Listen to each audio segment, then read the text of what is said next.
საქართველოში რთული საკითხია და ზოგადად მსოფლიოშიც რო გითხარო ძალიან კარგად არის მოგვარებული ინტელექტუალური საკუთრების საკითხი მოვიტყუები, თუმცა ჩვენთან მაინც ძალიან ველური სიტუაციაა, დროთა განმავლობაში რაღაცები იხვეწება, გაჩნდნენ იურიდიული კომპანიები, რომლებიც იცავენ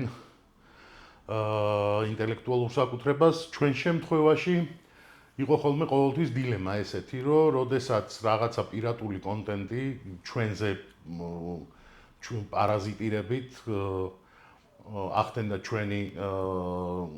ჩვენი პროდუქტის, ასე ვთქვათ, ტირაჟირებას თავისი არხებით.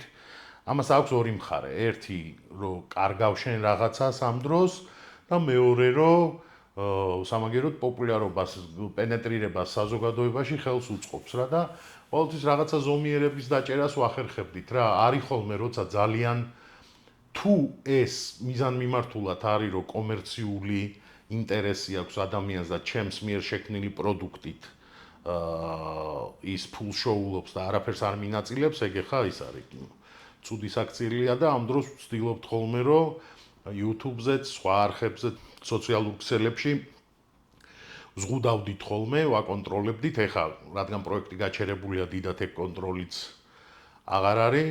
არის ხოლმე ხშირად ცუდად ინტერპრეტირება რაღაცა იდეის, აზრის, რომელსაც ჩვენ სულთან შინაარსობრივად ჩვენს პროდუქტში ვდებდით და არასწორი ინტერპრეტირება ხდებოდა, ამაზეც ვიცდია რეაგირება. მქონია სასამართლო დავებიც, ბევრნაირი რამე ყოფილა, თუმცა საკმაოდ დაუცველია დღეს განსაკუთრებით ინტერნეტ სივრცეში ნებისმიერი პროდუქტი პირატობა ძალიან ფეხგადგმულია, მით უმეტეს ჩვენს რეგიონში.